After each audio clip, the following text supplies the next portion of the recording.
Basically जो है वो स्किन्स या क्यूटिनस रेस्पिरेशन इसको कह सकते हैं कि थ्रू अपना गैसीज रेस्पिरेशन करेंगे। और ये जो है एनालिडा, इसके अंदर एक बहुत popular creature that is earthworm. Earthworm का जो है वो अपनी स्किन से उसके थ्रू एक्सचेंज ऑफ गैसेस कर सकता है, ठीक है। उसके बाद आगे आता है आर्थ्रोपोडा। आर्थ्रोपोडा वही बताया आपको कि हमने जो पढ़ा था Arthropoda, there are two types of Arthropoda. तो पहले तो एक्वेटिक वाले हैं और यहीं पे हम लोग एक्वेटिक मोलस्क को भी ऐड कर लेते हैं, ठीक है। तो जो एक्वेटिक मोलस्क है और या तो जो आर्थ्रोपोड्स है, ये लोग गिल्स के थ्रू या हम लोग ब्रांचियल रेस्पिरेशन कहते हैं इसको, ब्रांचियल रेस्पिरेशन करते हैं, ठीक है। उसके बाद हम लोग आगे आते हैं तो हमारा लैंड मोलस्क, ठीक है। और इसके साथ साथ लैंड आर्थ्रोपोडा पोडा, ठीक है। तो ये जो है लैंड मोलस्क, मोलस्क जो है वो पल्मोरी सेक और ये जो है ये आर्थ्रोपोड्स, ये लंग्स लाइक स्ट्रक्चर या फिर बुक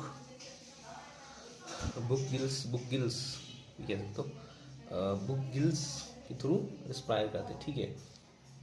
यहाँ पे जो है ना बुक गिल्स नहीं होगा, बुक गिल्स नहीं होगा, बुक लंग्स होगा। लंग्स लाइक स्ट्रक्चर है ना, तो लंग्स होगा, बुक लंग्स होगा, ठीक है। उसके बाद फिर पाइसेस पता है ना, फिशेज होती है। फिशेज तो ऑब्वियसली आपको पता होगा गिल्स से रिस्पायर करती है, ठीक है। उसके बाद एम्फीबियन जो पानी और उसमें दोनों रहते हैं। हमने एक फ्रॉग पर रखा है, तो फ्रॉग कैसे रिस्पायर करेगा? सबसे पहले तो अपने गिल्स के थ्रू, स्किन के थ्रू। उसके बाद कौन सा रिस्पायर करते हैं, ठीक है, गिल्स से बकल कैविटी या बकल फेरेक्स के थ्रू वो रिस्पायर कर सकता है, ठीक है। उसके बाद reptiles,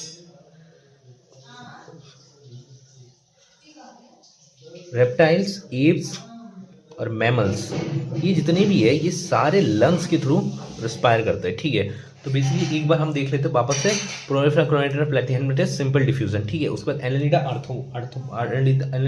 earthworm skin cutaneous respiration. उसके बाद aquatic arthropod, aquatic mollusc gills branchial respiration. उसके बाद लैंड मोलस्क पल्मोनरी सैक या lungs like structure book gills, ठीक है। उसके बाद लैंड आर्थ्रोपोड के लिए पाइसेस, लैंड आर्थ्रोपोड के लिए lungs like structure book gills, ठीक है।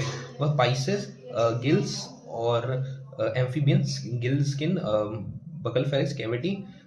उसके बाद फिर रेप्टाइल्स, एप्स और मैमल ये लंग्स के थ्रू करते हैं, ठीक है। So here we are.